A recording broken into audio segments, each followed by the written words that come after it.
I'm Isaac from the Mountain Takes, and today I'm looking at what happens when climbers decide they know better than the mountain itself. From Tessa Vandell, who saw a summit that wasn't there and walked straight into a whiteout that swallowed her whole, to Logan Petros, who lied about every summit and fell twice before the mountain made him tell the truth. Two climbers who refused to listen. Two climbers who paid with their lives.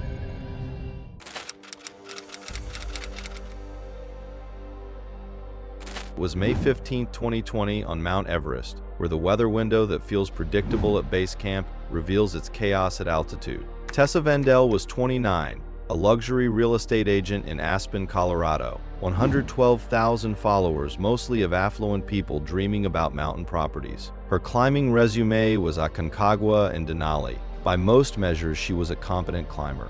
What she wasn't was humble. During acclimatization, she made it clear the process was tedious. She complained about food, pace, accommodations. She called one of the Sherpas adorably slow. She wore designer gear and called the expedition company standard equipment for beginners. Mingma Rai was 29, the same age as Tessa, 11 years of guiding.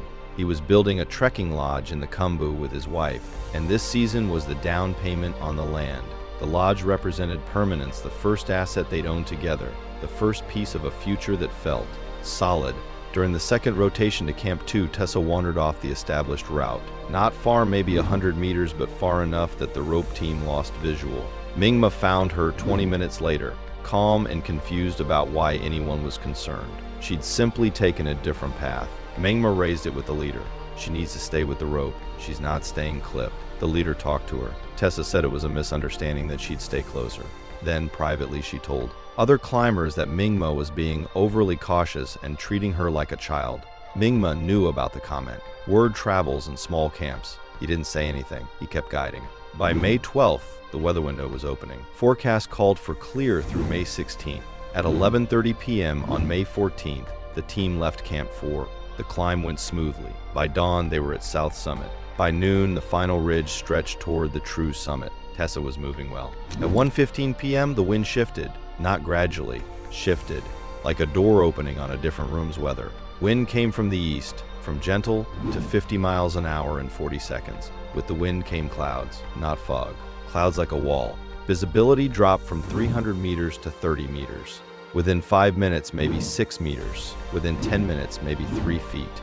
Mingma called for them to slow and move carefully, following the fixed line. The turnaround time had been 2 p.m. It was now 1:47 p.m. Mingma called, "We go back now." 2. Much wind. Tessa called back, "I can see the summit. It's right there." It wasn't. The visibility was maybe 3 feet. The summit was another 200 meters away. Mingma turned around. He was moving back toward the south summit, following the fixed line. He assumed Tessa was behind him. She wasn't. The fixed rope has anchor points every 30 meters. There are gaps. The route isn't perfectly marked. In a whiteout, intuition becomes lethal. Tessa was following what she thought was the fixed line. Wasn't. It was a wind-formed ridge that looked like a line, white on white. Mingma was maybe 40 meters ahead when he realized he couldn't hear her anymore. He turned and called her name. Nothing. He retraced. The rope was there. The route was there. But Tessa wasn't. She had diverged onto a slope that wasn't the route. He keyed the radio. "Climber has gone off route. Severe whiteout. Can't locate." The search happened in real time. Climbers above roped down. They spread out. They called her name. Into the white. Someone found her footprints. They led southwest, away from the route, down a slope that wasn't the standard descent. The footprints went about 60 meters, then stopped. There was a gully below. It dropped straight down for maybe 600 feet. Her body was found by a climber from a different expedition the next morning, about 400 feet down. Injuries from impact. Mingma turned around during the whiteout, expecting to find her behind him. Instead, he found absence. The lodge he'd been, saving for her, the land with the view of the mountains. All of it felt suddenly fragile, because he'd just watched someone die because they'd refused to accept that the mountain knew more than they did. And then there's the last one.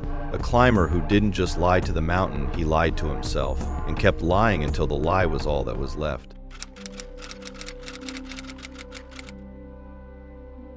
It was April 29, 2017, on Mount Everest, where the weather window that feels infinite at base camp closes the moment it wants. Logan Petros was 32 from Jackson, Wyoming, a base jumper and wingsuit creator with 167,000 followers, watching him jump off cliffs. He'd leveraged that audience into a secondary career as a lifestyle personality. His brand was above the noise. The gap between his image and his ability was the size of a crevasse. He'd never climbed Everest. Kilimanjaro, Elbrus, Aconcagua, all guided, all successful, all unremarkable. But in interviews and posts, he casually referenced my summits on Everest plural. He mentioned previous experience at altitude that sounded like 4 expeditions. None of it was true. He was building his reputation on a foundation of lies. Karma Boat was 36, 16 years of guiding, 8,000 meter summits. He was guiding because his younger brother was in nursing school in Kathmandu, and the tuition was expensive, and Karma had committed to funding it for 3 years.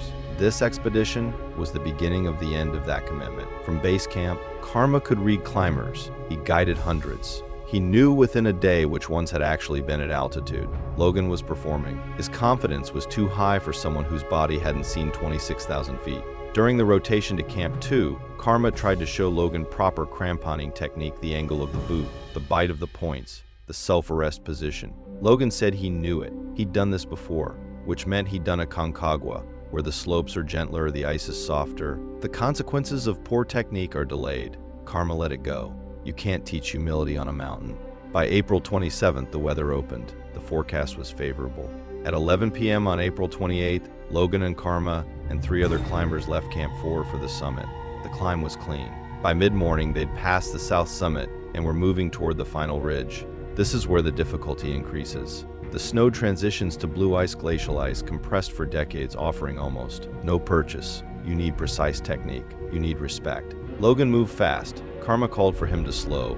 Logan ignored him, didn't hear, didn't care, moved fast. The lie about his previous summits had given him a false confidence his body didn't actually have. Around 12:40 p.m., Logan hit a section of exposed blue ice. His crampons didn't bite. The technique was all wrong. His foot slipped. He tried to self-arrest. The ice axe didn't find purchase. It slid across the surface. He fell. The rope became taut. Karma was anchored above, but the angle was bad and the fall had momentum. Karma braced. The anchor held. Logan was hanging above a gully, unable to climb back up. Karma rappelled down and helped him back onto the route. They regrouped. Logan was shaken but unhurt. His crampons had bent slightly, the metal twisted enough that the points didn't align anymore. Logan said he was fine. Karma said they should go down. The bent crampon was a liability. Logan refused. He'd just fallen, was ashamed. The only way to recover from that shame was to summit. Karma accepted it. You can't force people down a mountain. They continued. By 1:20 p.m., they were near the final ridge. Logan reached the summit at 1:47 p.m. He spent 15 minutes filming. During descent, about 40 minutes below the summit, Logan hit another ice section. Both crampons failed. The bent metal on one side, combined with poor technique, meant neither foot was secure. He fell again. This time, Karma's position was awkward. The rope angle was steep. The fall pulled him. The anchor held, but barely. Logan was hanging again, this time for longer. It took Karma 15 minutes to get him back to the route. They spent the night at Camp 4. The next morning, they started the final descent. Logan had been awake all night, replaying the falls, replaying the moment where Karma had called for descent, and he'd refused. The shame was becoming unbearable. The lie was becoming visible as they packed to descend Logan. This suggested an alternate route, a steeper slope that would be faster. Karma said they should follow the established route. Logan said the established route was unnecessarily cautious. Karma said they were descending the established route. For once, Logan listened. But eager to make up time, he moved fast. There was a final traverse, a short section of hard ice before the slope opened to easier terrain. Logan moved across it quickly, too quickly. His bent crampons caught. He stumbled. Karma saw. Logan's body went forward. His feet came up. He was sliding on his back down a slope angled at maybe 45 degrees. The gully below was maybe 400 feet deep. He slid for about 80 feet. Then his shoulder caught a rock outcrop and his body rotated. He tumbled the rest of the way. Karma heard the last impact echo off the canyon walls. Karma had to descend the rest of the way, knowing that the body above had just become a recovery effort instead of a rescue. The body was found the next day. The bent crampons were retrieved, evidence of the poor technique, evidence of the falls, evidence of the lies. The expedition company investigated. The report noted. Climber had misrepresented his climbing experience. Cramponing technique was below standard. Fall resulted from equipment failure and technique failure, which is technically true and entirely beside the point.